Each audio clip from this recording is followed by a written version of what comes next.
Hi friends, welcome to Telugu defence news. ఇక టాపిక్లోకి వెళ్తే, రష్యాలో న్యూక్లియర్ టెస్టింగ్ సైట్కి హెడ్ పుతిన్ ఆర్డర్ ఇస్తే న్యూక్లియర్ టెస్ట్ జరపడానికి సిద్ధంగా ఉన్నాము. సైట్ అయితే టెస్టులు తిరిగి మొదలు పెట్టడానికి పూర్తిగా సిద్ధమైందని చెప్పారు. ఈ టెస్ట్ సైట్ ఆర్కిటిక్ ఓషన్లో ఉన్న ఒక ఐలాండ్లో ఉంది. సోవియట్ యూనియన్ అక్కడ 200కి పైగా న్యూక్లియర్ టెస్టులను జరిపింది.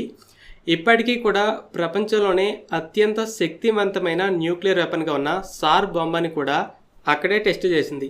సోవియట్ యూనియన్ చివరిసారిగా 1990లో అంటే చీలిపోవడానికి 1 సంవత్సరం ముందు చివరి న్యూక్లియర్ టెస్ట్ని జరిపింది. అమెరికా 1992లో చివరిసారి టెస్ట్ చేసింది.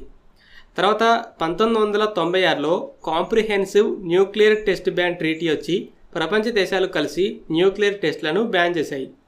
ఆ తర్వాత 98లో ఇండియా, పాకిస్తాన్లు న్యూక్లియర్ టెస్టులను జరిపాయి. శాంక్షన్స్ని కూడా విధించారు. అయితే అక్కడితో ఈ 2 దేశాలు కూడా ఆగిపోయాయి. 21వ శతాబ్దంలో ఇప్పటి వరకు న్యూక్లియర్ టెస్ట్ని జరిపిన ఒకే ఒక్క దేశం నార్త్ కొరియా. అయితే లాస్ట్ ఇయర్ రష్యా ఈ ట్రీటీ నుండి తప్పుకుంది. అయితే ఇప్పుడు వెస్టర్న్ కంట్రీస్ యుక్రెయిన్కి సపోర్ట్ చేయకుండా భయపెట్టాలని ఈ టెస్ట్ని జరపాలని చూస్తున్నట్టు మీడియా రిపోర్ట్స్ చెప్తున్నాయి.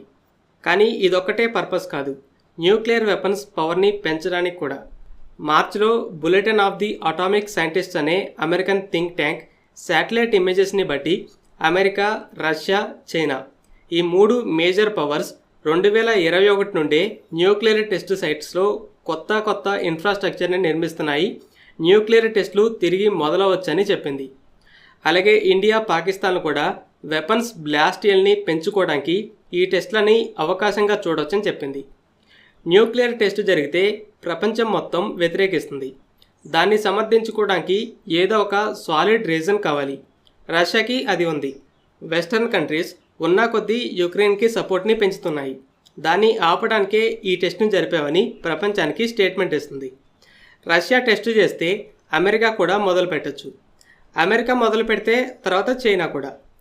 ఇక ఆల్రెడీ నూక్స్ ఉన్న దేశాలు వాటి పవర్ని పెంచుకోవడానికి ఇరాన్ లాంటి దేశాలకి మొదటి న్యూక్లియర్ టెస్టులు జరపడానికి అవకాశం అవుతుంది.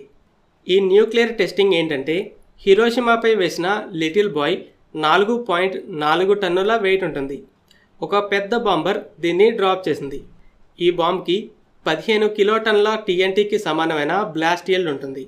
అయితే ప్రస్తుతం అమెరికా ఉపయోగిస్తున్న టాక్టికల్ న్యూక్లియర్ బాంబు B61 కేవలం 324 కేజీలు మాత్రమే వెయిట్ ఉంటుంది. F-35 ఏకంగా ఇంటర్నల్ బేలోనే దీన్ని క్యారీ చేయగలదు. కానీ ఇది 50 కిలోటన్ల TNTకి సమానం. ఇంత చిన్న బాంబ్ లిటిల్ బాయ్ కన్నా 3 రెట్లకి పైగా శక్తివంతమైందంటే దానికి న్యూక్లియర్ టెస్ట్లే కారణం. సపోజ్ ఒక డిజైన్తో న్యూక్లియర్ వెపన్ని టెస్ట్ చేసి సక్సెస్ఫుల్గా ఒక న్యూక్లియర్ వెపన్ని డెవలప్ చేశారు. కావాలంటే అదే డిజైన్తో వెపన్ సైజుని పెంచి దాని పవర్ని పెంచవచ్చు, అంటే అప్గ్రేడ్ చేయొచ్చు.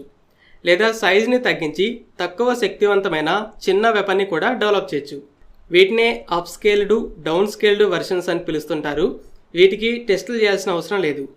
కానీ వెపన్ వెయిట్ని తగ్గించి పవర్ని పెంచాలంటే కొత్తగా ఇంకో డిజైన్తో న్యూక్లియర్ వెపన్ని డెవలప్ చేయాలి. దీనికి ఖచ్చితంగా టెస్టు చేయాల్సి ఉంటుంది. మేజర్ పవర్స్ దీనికోసమే చూస్తున్నాయి. రష్యాకి చెప్పుకోవడానికి ఒక రీజన్ ఉంది కాబట్టి రష్యా మొదలు పెట్టచ్చు. టెస్టు జరిగిందంటే మాత్రం ప్రపంచవ్యాప్తంగా న్యూక్లియర్ వెపన్స్ రేస్ అనేది మరలా మొదలవుతుంది. ఇప్పుడున్న న్యూక్లియర్ వెపన్సే చాలా ప్రమాదకరంగా ఉన్నాయి. న్యూక్లియర్ టెస్టులు మొదలైతే ఇంకా ప్రమాదకరమే కాదు, టెస్టుల వల్ల వాతావరణ కాలుష్యం కూడా అవుతుంది. ఫ్రెండ్స్, ఈ వీడియో మీకు నచ్చినట్లయితే లైక్ చేయండి. అలాగే మరిన్ని ఇంపార్టెంట్ డిఫెన్స్ అప్డేట్స్ కోసం మన ఛానల్ని సబ్స్క్రైబ్ చేసుకోండి.